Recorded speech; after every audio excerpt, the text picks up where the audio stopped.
He's being protected by a rigged system.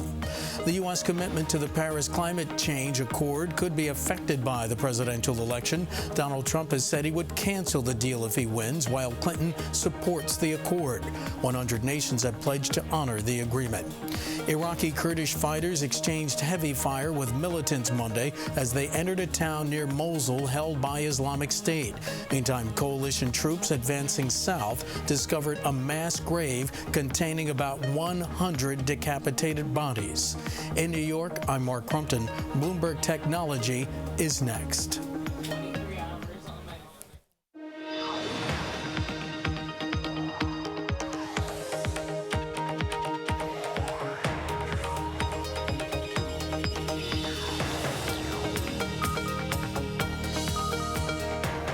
I'm Emily Chang, and this is Bloomberg Technology. Coming up, the tech community chooses sides with less than 24 hours to go before America decides.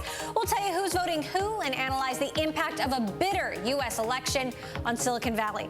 Plus, FireEye lighting up the markets for a second trading day. CEO Kevin Mandia joins us with insight on the streak and cyber threats from Russia on U.S. politics.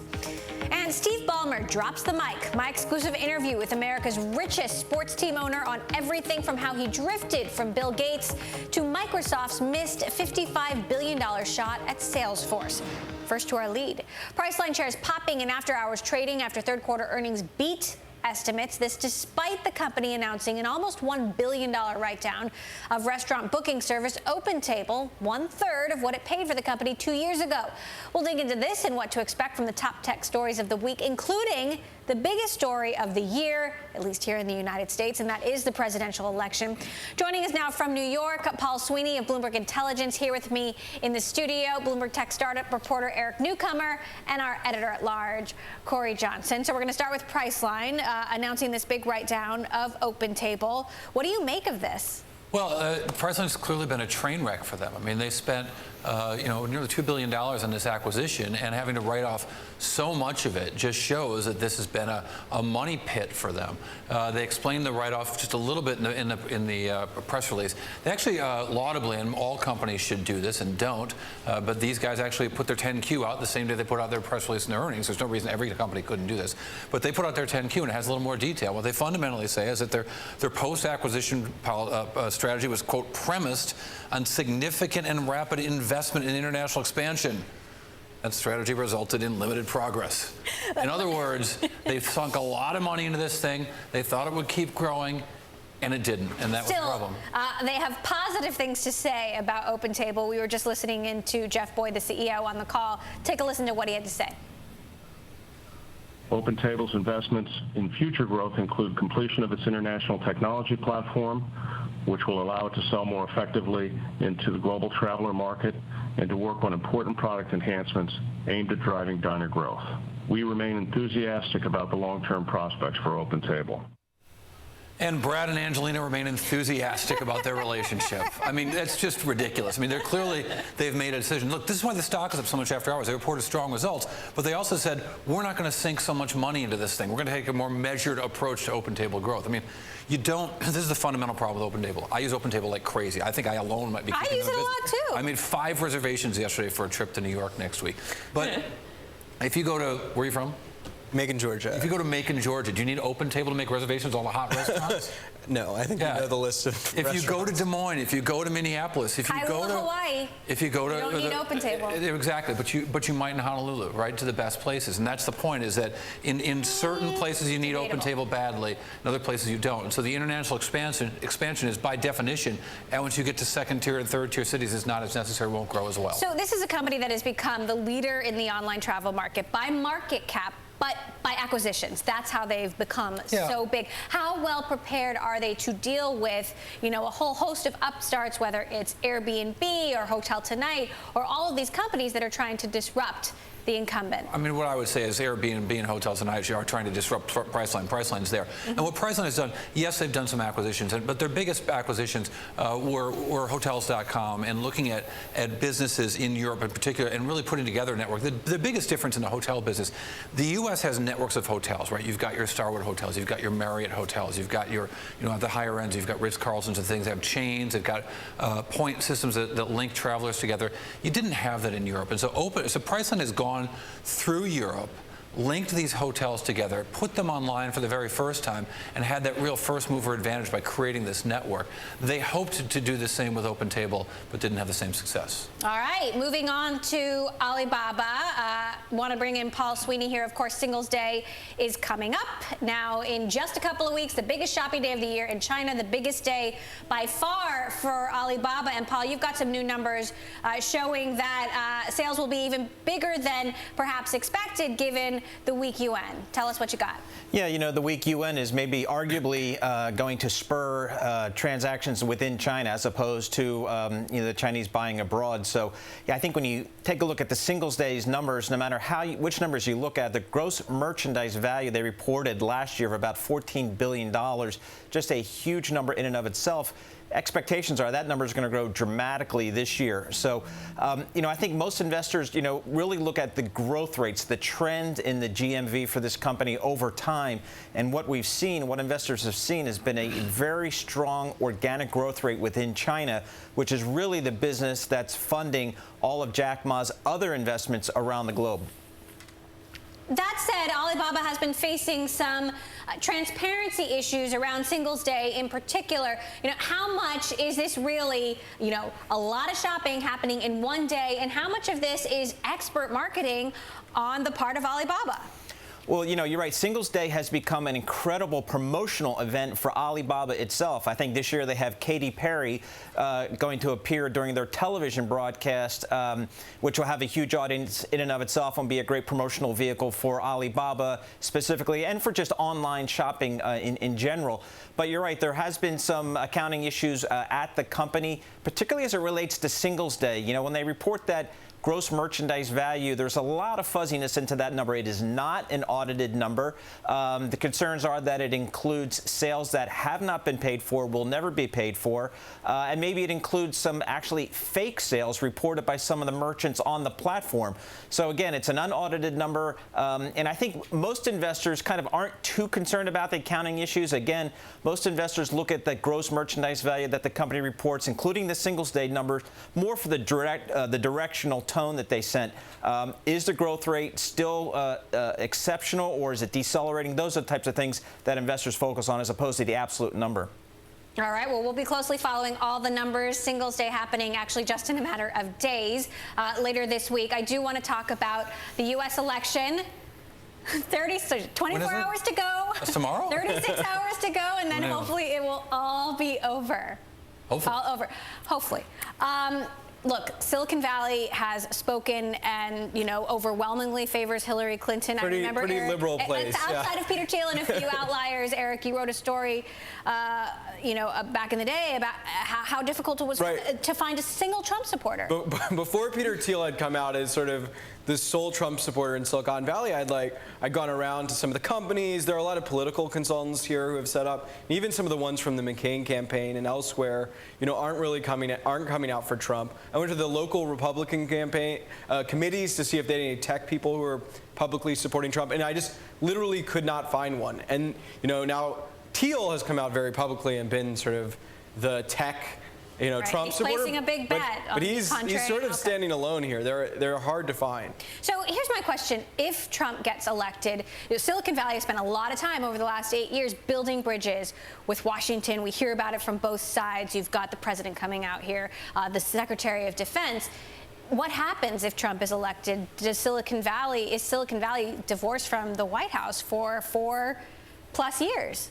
Unlikely, right? You're going to have political connections to business no matter who's in the White House, and you're certainly going to have it to technology, and you're going to have it to people who've probably had a history of reaching out, people like John Chambers, Republicans who've been very involved with the White House regardless of who's in there. California has always been willing to support Republicans. We've had Republican senators. Our last governor was Republican. The governor before that, or two governors before that, was Republican. This is a different brand of Republican. But this might be more about the policies about Donald Trump, and particular policies around immigration that are so not just virulent on an individual level to a lot of leaders in Silicon Valley, but also really hard to do business internationally if you affiliate yourself either with the views or the actual person who holds those views during a campaign. But if that person ends up in the White House, that might be someone you've got to do business with. All right, 24 to 36 hours to go. Hopefully we all live through it. Or so. Corey Johnson, our editor-at-large, Eric Newcomer, our startup reporter, Paul Sweeney, our Bloomberg Intelligence analyst in New York. Thank you all for helping us greet the week. And a reminder to tune into Bloomberg for complete election coverage starting 7 p.m. in New York. Tuesday, Bloomberg Television, also Bloomberg Radio and Bloomberg.com. Tune in. And still to come, FireEye shares on a tear after its latest earnings report. We'll talk to new CEO Kevin Mandia about the company's improving forecast and the rise of Russian hackers this election season next. This is Bloomberg.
One stock we are watching, FireEye shares up more than 20% since reporting earnings after the bell Thursday. That's because the cybersecurity company said a full-year loss wouldn't be as bad as the guidance it gave a few months ago. Also, a painful process of job cuts had paid off in terms of cost savings.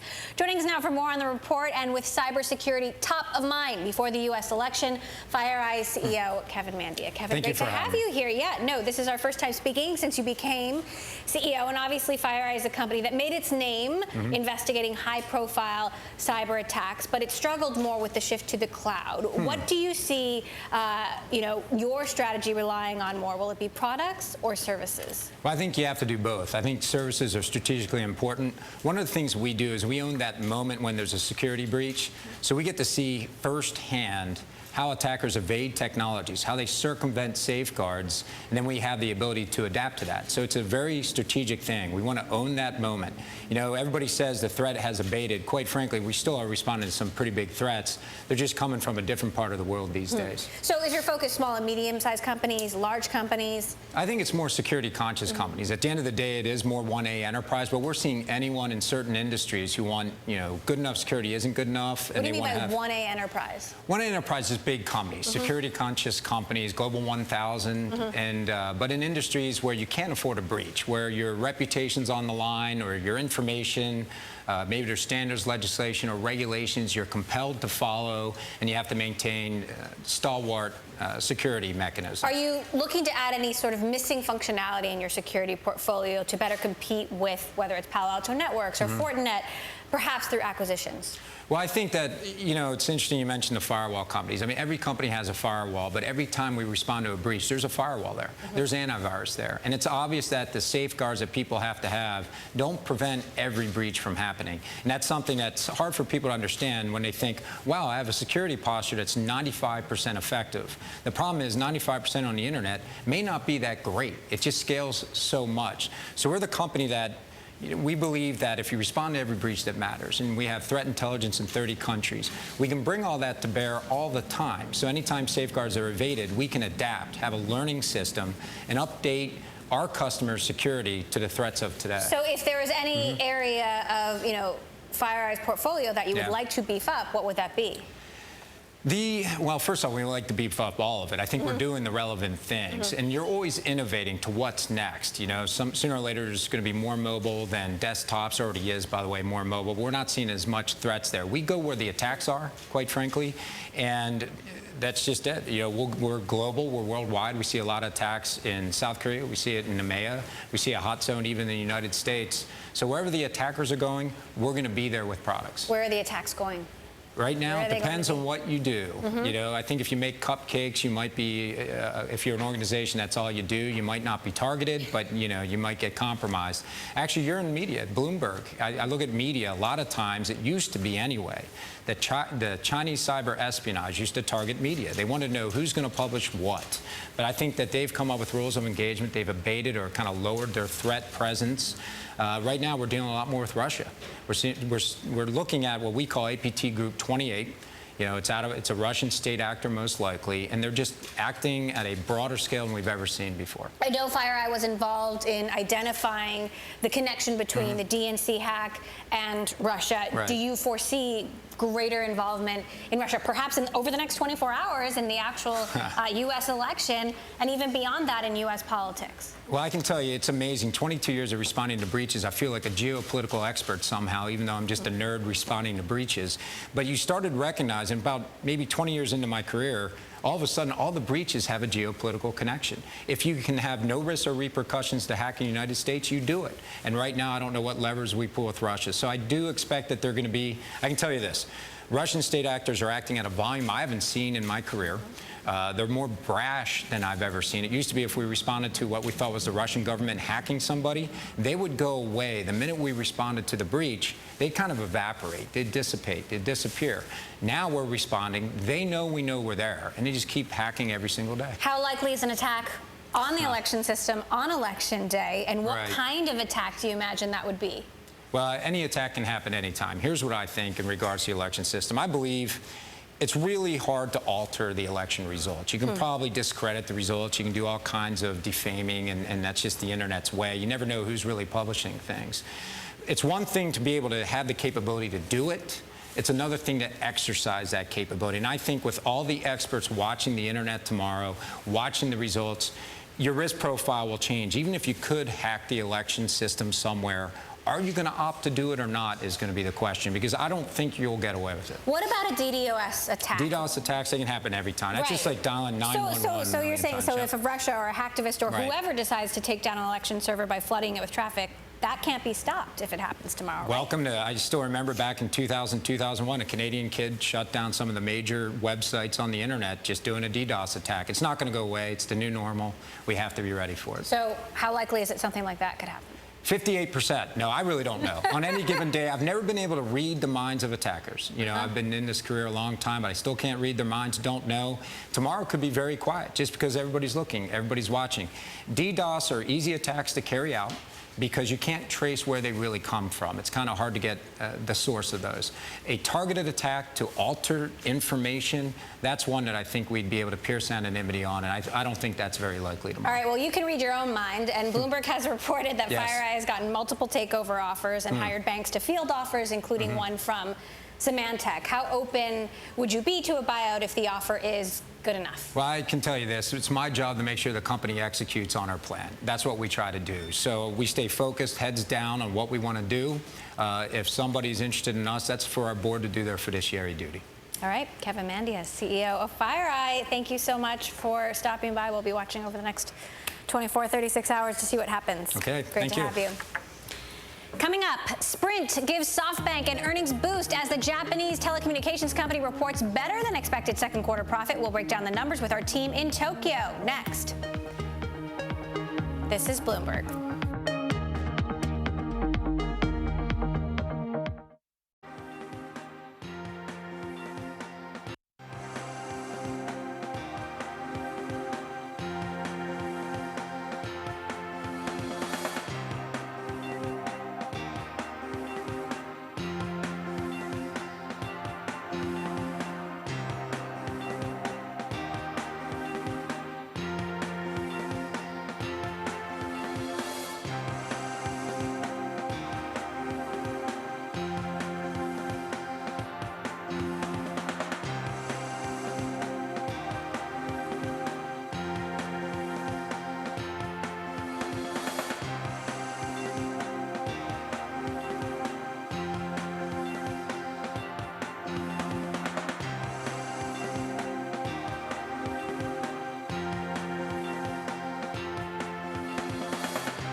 Now to a story we are watching. The co-founder of Chinese conglomerate Lei Echo has admitted his tech empire is running out of cash. In a lengthy letter to employees, Jia Yueting apologized to shareholders and pledged to slash his income to 1 yuan, which is about 15 cents. He also said he would slow Lei Echo's madcap pace of expansion and move it toward a more moderate phase of growth. For more, we're joined by Bloomberg's managing editor for Asia Tech, Peter Elstrom, in Tokyo. So, Peter, first of all, what's your reaction to this? Well, it's not a complete surprise to people who've been watching the expansion of Lexi and Jia, as you mentioned. He has been very ambitious in his plans to expand. He started out as an online video service, kind of akin to Netflix. And then he's been using the cash that he got from that operation, actually borrowing against his stock to fund a variety of other operations, including smartphones, smart TVs. He moved into the U.S. with his plans to make an electric car in competition with Tesla, and then they did this acquisition for Vizio, the television maker. So he's been very ambitious, and he's been using kind of this leveraged approach to financing to expand. There have been people who have been speculating about some kind of potential cash crunch. It is surprising that it came out this way, where he sent a letter to employees saying that they have serious cash problems right now and they need to pull back pretty dramatically. Among those, perhaps more symbolic, he's going to cut his salary to about 15 cents. All right. Well, I know you'll keep a close eye on that for us. I do want to turn to SoftBank out of Japan, reporting better than expected second quarter profit, with local wireless and internet businesses bringing in cash for the company. Sprint's revival and steady earnings in the U.S. also gave the telecoms company a boost. Peter, what are your big takeaways about SoftBank's operations based on the numbers we've seen this quarter? Well, Typically with SoftBank, the operations are the least interesting part of Masayoshi Son's plans. What we've seen here is that the operations are stabilizing a bit. The Japan telecom operation continues to generate cash, which Son has used to make investments around the world. Sprint was kind of in crisis mode for a couple of years, actually, and it looks like there are signs of improvement there. They continue to add net subscribers, which is a step in the right direction. Revenue has declined. That spooked investors a little bit in the U.S. But the key thing here really is that SoftBank is now becoming more of an investment company, and Masayoshi Son said in his conference call that he personally is going to spend more of his time focusing on investments. They put together this really extraordinary investment fund. They're trying to raise about $100 billion to make acquisitions around the world. It'll be kind of an extension of SoftBank, and it'll let him move beyond. They just did this acquisition for ARM, the chip maker, and they want to do other acquisitions that'll be related to that to take advantage of some of these tech trends we're going to see in the future. So what prompted his now he's saying he's going to be focusing more on investment decisions at the company. What prompted that change, and what does it mean? Well, I think it's partly because he has people in place now running these individual operations that he's pretty comfortable with. In Japan, he has one of his old hands running the Japanese telecom operations. He has Marcelo Clary running the Sprint business. He feels like that's on the right track. For a long time, Masa was staying up late here in Tokyo to work with the U.S. crew so that he could work on strategy and try to improve the network quality at Sprint. Now he doesn't have to do that anymore, and now he gets to do kind of the fun stuff. They're going to go out and look at deals and try to put together some of these operations to take advantage of the Internet of Things and the other opportunities that they see around the world. Masayoshi Son has a very strong track record of making these investments. Of course, he took a stake in Alibaba very early on, made tens of billions of dollars for the company, and he'd like to do more of that. All right. Peter Elstrom, our managing editor for Asia Tech, joining us on a morning in Tokyo. Peter, thanks so much. Coming up, our exclusive conversation with Steve Ballmer, Microsoft's former CEO, gives his thoughts on Salesforce, the LA Clippers, and what he's got in store for his second act. This is Bloomberg.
I'm Mark Crumpton. You're watching Bloomberg Technology. Let's get a check of first word news. Tomorrow, the Justice Department will send more than 500 election monitors to 28 states. That's 35% fewer monitors than 4 years ago.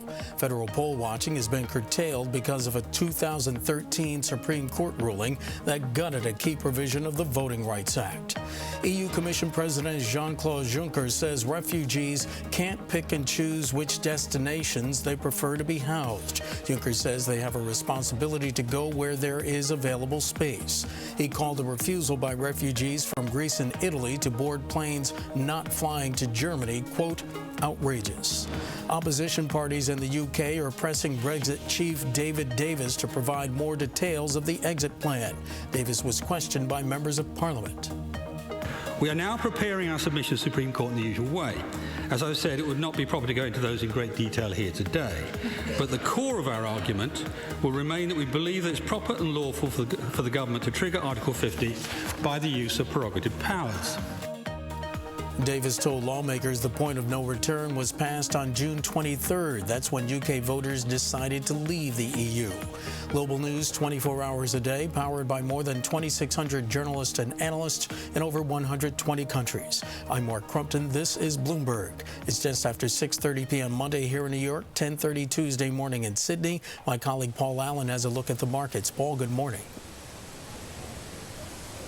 Good morning, Mark, and let's take a look at New Zealand first. It's actually early Tuesday afternoon now in New Zealand, and the NZX travelling along very nicely, up about 0.8%.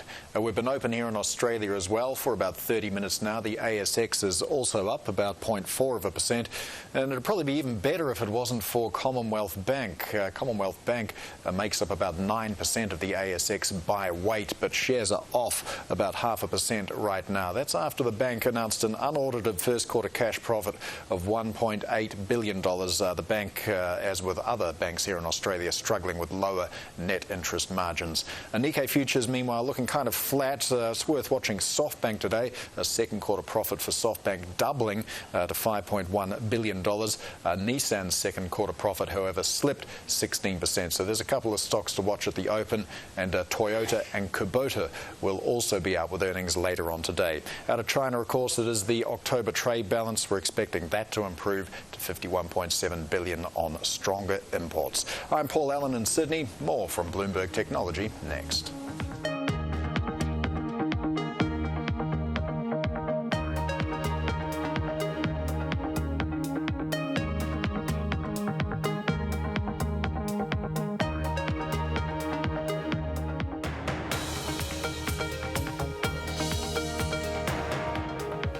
This is Bloomberg Technology. I'm Emily Chang. Former Microsoft CEO Steve Ballmer has opened up on his strained relationship with Bill Gates for the very first time. In an exclusive conversation on Bloomberg Studio 1.0, Ballmer reveals that it was his decision to move into smartphones after watching Apple and Android pass them by that led to the breakdown of his relationship with Gates. Take a listen. People like to focus in on Bill was CEO, you were CEO. This was kind of like my baby and Bill's baby, and we were growing it and nurturing it. He was kind of like the senior partner. I was the junior partner. If it's in the raising of children, I would say he was more, mom gets to decide more than dad. But, so I take great satisfaction in the things we accomplished throughout the time, not just when I became CEO. When I became CEO, we had a very miserable year. Bill didn't know how to work for anybody, and I didn't know how to manage Bill. I'm not sure I ever learned the latter. Things lightened up some, and then I would say my life changed a lot in 2008 when Bill actually left the company. How so? At that, Bill had asked me, he said, look, I'm happy to help you in any way, but I don't want you to need me. So I can come and go if you want me, great, but I have another life. And in a sense, I finally felt like, okay, we're not partners anymore. I have to take accountability. And I think I probably did some of my very best work at the company after Bill left, actually. Really? Like what? Pushed us into Bing, sustained that investment. That's really where we got into the cloud. We started what's now Office 365 in Azure after Bill left. We pushed into the hardware business with Surface, et cetera. And now Satya Nadella, my successor, is sort of taking things there to infinity and beyond, if you will. How do you feel about being asked about your successes and your failures? What you're most proud of? What you're least proud of? You know, at this stage, I'm almost 3 years out. It's ancient history. Did I, have a lot of success? Yeah. Are there some things I wish I'd done differently? Of course. I started a company that had about $2.5 million in revenue and 30 people, and I left a company that had $22 billion in profit, and I feel like that net, pretty good success. What's your relationship with Bill like today? Yeah, we've kind of drifted apart. He's got his life, I sort of have mine. Microsoft was kind of the thing that really bound us. We started off as friends, but then really got quite enmeshed around Microsoft, and since I've gone, we really have drifted a little bit. He wasn't happy about when you left suddenly, or, what really happened? Well, I mean, it was definitely not a simple thing for either one of us. I think that at the end of the day, there are probably two things. A little bit of a difference in opinion on the strategic direction of the company, which I think is a challenge. And then number two, he and I had kind of always had what I would call a brotherly relationship in the good parts and the bad parts, and I just think towards the end that was a bit more difficult than not, particularly with the strategic direction change, and the stock price wasn't going anywhere, so the rest of the board felt pressure, despite the fact that profits were going up. So I think you had kind of a combustible situation. And does it ever bother you you don't get credit for that? Sure and no. I mean, at the end of the day, I have the great sort of comfort of knowing what I did and feeling good about myself, and everything else doesn't really matter. Where did you want to take the company? Where did he want to take the company? I think there was a fundamental disagreement about how important it was to be in the hardware business. I had pushed Surface. The board had been a little reluctant in supporting it, and then things came to a climax around what to do about the phone business. Satya Nadella was on stage recently where he said missing the mobile phone was one of the biggest mistakes in Microsoft's history. What would you have done differently? I would have moved into the hardware business faster and recognized that what we had in the PC, where there was a separation of chips, systems, and software, wasn't largely going to reproduce itself in the mobile world. I wish I'd thought about the model of subsidizing phones through the operators. People like to point to this quote where I said iPhones will never sell. It was because the price of $600 or $700 was too high, and there was business model innovation by Apple to get it essentially built into the monthly cell phone bill. We should have been in the hardware business sooner in the phone case, and we were still suffering what I would call some of the effects of our Vista release of Windows, which sucked up a huge amount of resource for a much longer period of time than it should have, because we stumbled over it. And when you have a lot of your best engineers sort of, in a sense, being non-productive for a while, it really takes a toll. Would you have bought Nokia? I certainly wanted to buy Nokia. The board at first disagreed with that, and then came back and said the company should go ahead, even though I had decided to leave. I think it was, if executed in a certain way, I think it made a lot of sense. A company chose to go another direction, and that's the decision the company made. Do you think they're wrong? I see the stock price flying sky high, and all you can say is the market certainly agrees with the direction Satya's taking the company, and I'm super excited about that. Former Microsoft CEO Steve Ballmer there. Stay tuned for more of our exclusive conversation where we discuss Ballmer's move from the boardroom to the basketball court as the owner of the LA Clippers. This is Bloomberg.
back to our exclusive conversation with former Microsoft CEO Steve Ballmer. In 2014, Ballmer brought his trademark energy enthusiasm to the basketball court, buying the LA Clippers for $2 billion.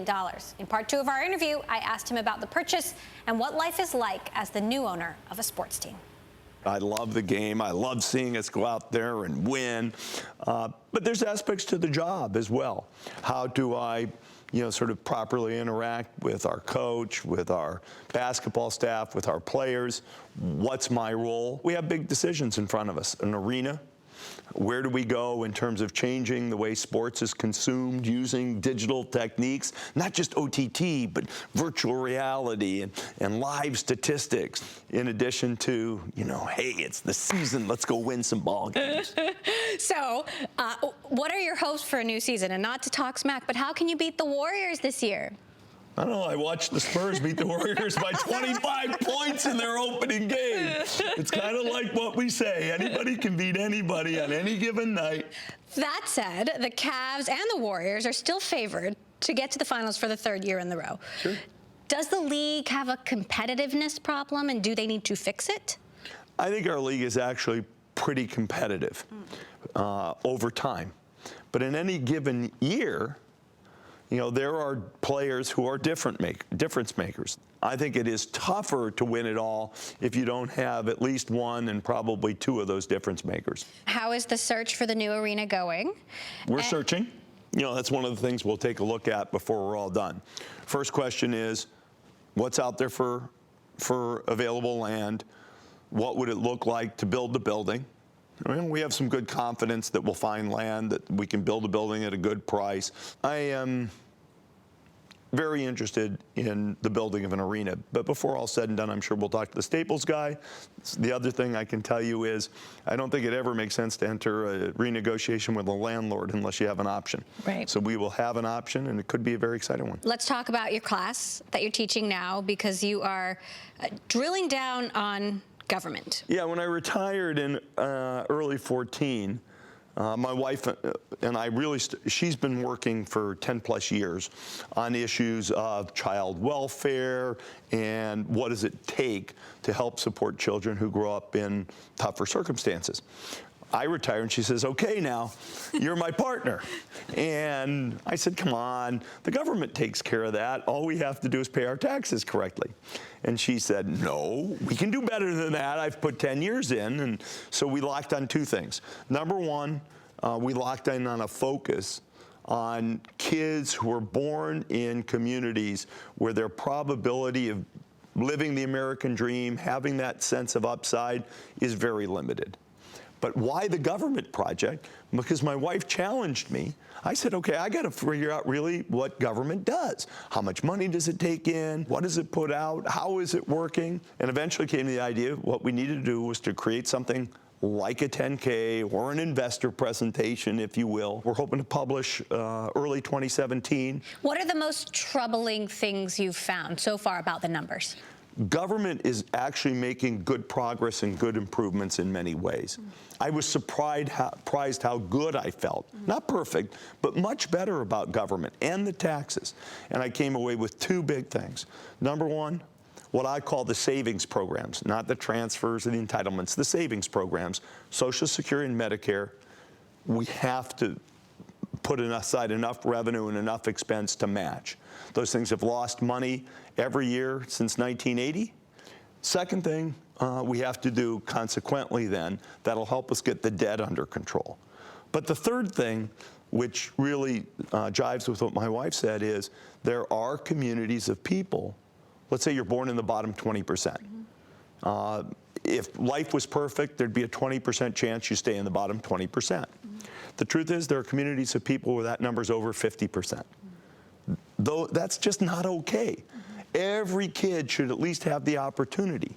What does it take to, for government and for us as people with philanthropic and civic resources, what kinds of investments in not-for-profits and government programs? How does philanthropy partner with government? So it's been interesting, but when you look at government, a lot of things going well, but but some things really not. The work that you're doing with your wife in philanthropy has been compared to what Mark Zuckerberg and Priscilla Chan are doing with the Chan Zuckerberg Initiative.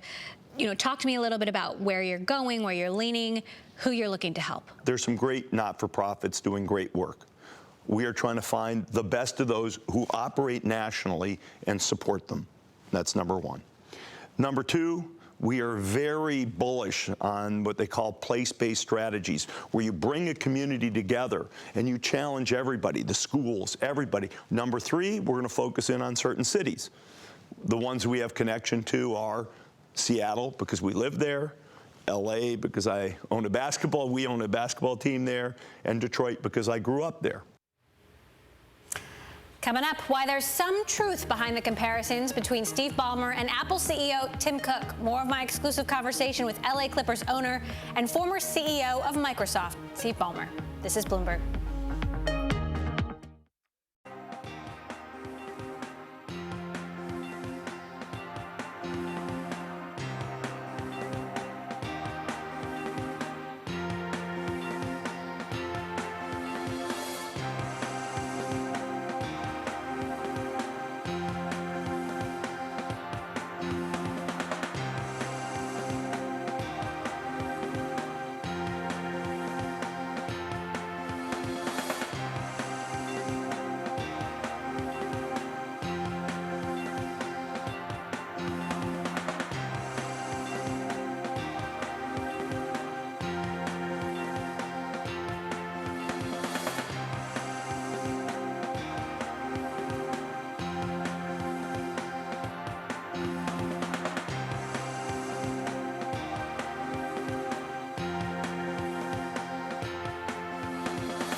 A mobile engagement platform for sports fans called Game On is ramping up outreach after getting backing from some of the biggest names in sports and entertainment. Earlier, Bloomberg Radio's Carol Masser and our editor-at-large Corey Johnson spoke with NBA legend Gary Payton and asked how the app is encouraging youth to talk about sports. Take a listen.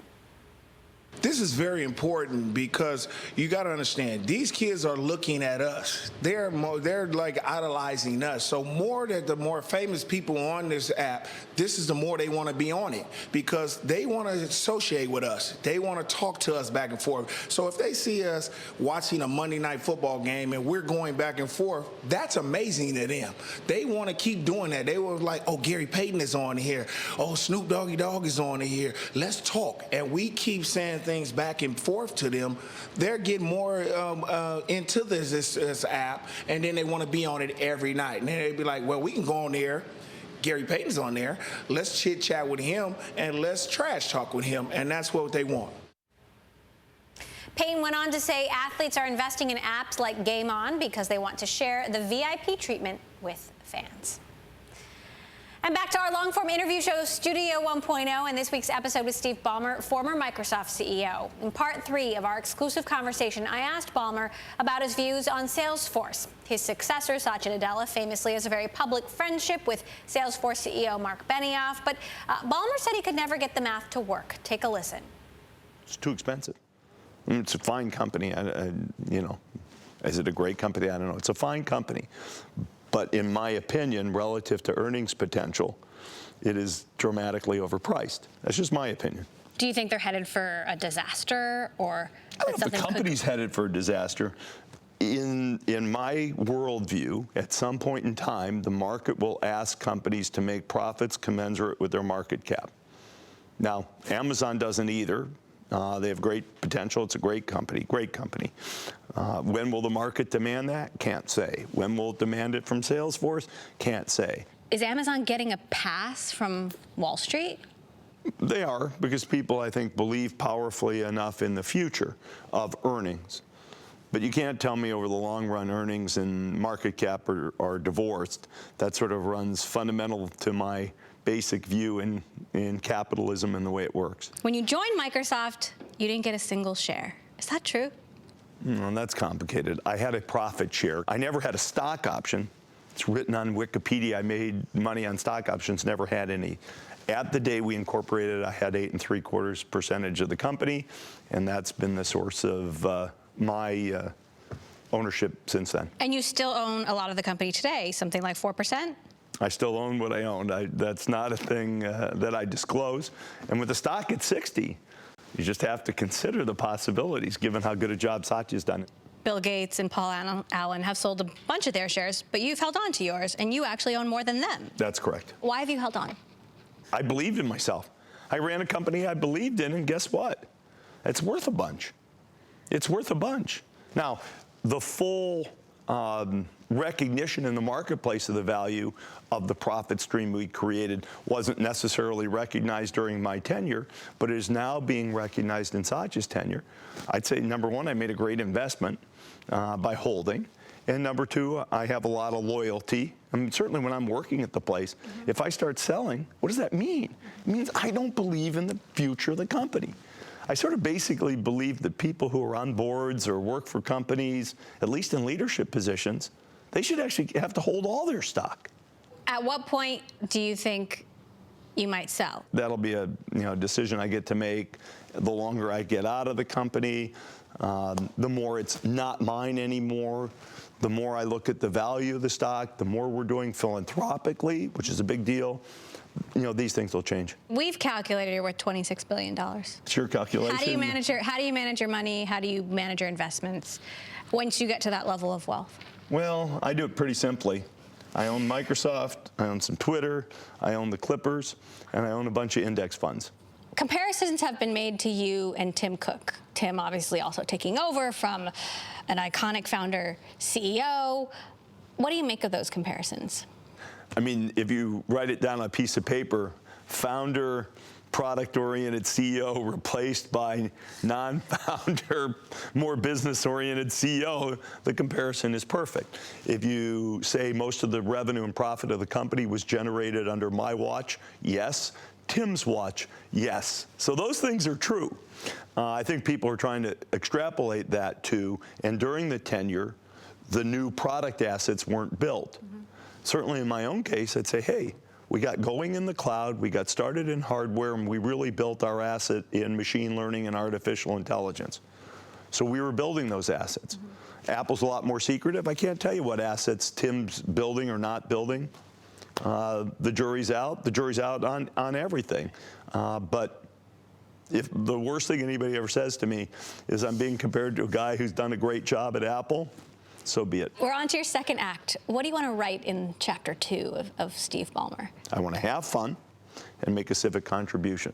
The work I'm trying to do to publish all this data, I call those civic contributions. I think some of the things we can do with the Clippers can be very important civically inside the Los Angeles area. I don't want to make this sound silly, but spectator sports by itself was not really my deal.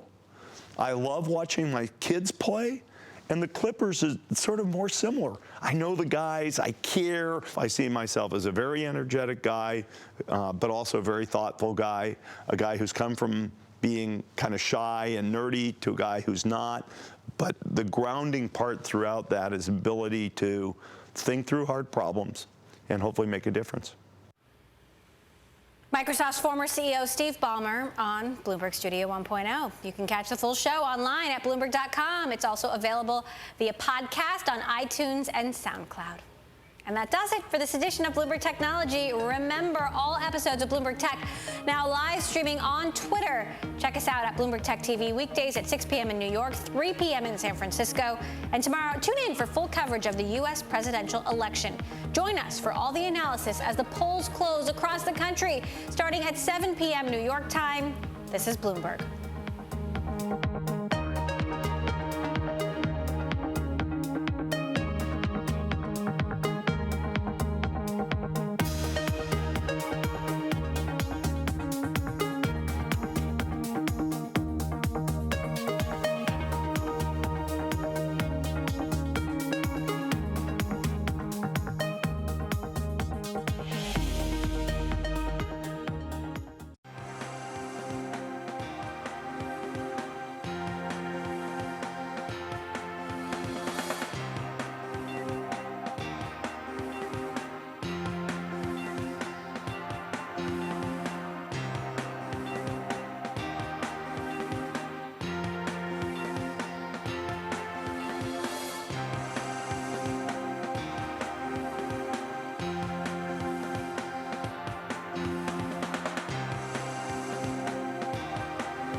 Studios in New York City. This is Charlie Rose.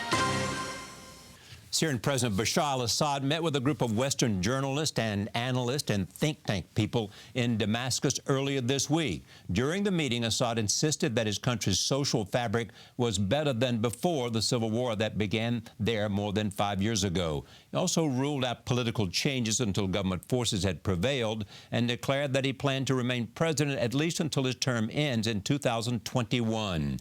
It is believed that at least 500,000 Syrians have been killed and nearly half the country's population have been driven from their homes during the war so far. The New Yorker magazine's Dexter Filkins was among the journalists who met with Assad. He joins me now, and I am pleased to have him just back from Damascus. Welcome. Thank you. How did this happen, and exactly who was in the room, and what were the ground rules? Well, the Syrian government, President Assad, I think because they're feeling pretty good about themselves these days. Think they have a story to tell. Yeah, and they're feeling stronger, I think, than they have at any point in the last 5 years. That's correct because of the support of the Russians and Hezbollah and everybody else. They had a conference. Some friends of theirs and some family relations of his staged a conference in Damascus, and so they invited a bunch of journalists, a bunch of think tank people to come. From that, they just selected a couple of people to come and meet the president. So I didn't know that was going to happen until I was. You went for the conference. You ended up, you and Ann Bernard from the New York Times. Yeah. In a meeting with him, and who else was in the meeting? It's some think tank people. But how many? 6 or 8, maybe? 3 or 4. Oh, 3 or 4. Yeah. And so we all got in a van and drove. You go into a kind of a secure area, lots of checkpoints, lots of blast walls. But then suddenly we're at his house. He was standing at the door. He welcomed you to his house. Yeah. And so you go in and you sit down. Before you talk about the conversation, tell me what's happened on the ground. What's the status on the ground as we speak? You mentioned at the top of the show what a utterly catastrophic war it is. Human tragedy. Yeah, I mean, 500,000 dead. The whole state is disintegrated. Half the country is displaced from their homes. This massive refugee crisis that's threatening the European Union. I mean, it's the great catastrophe of our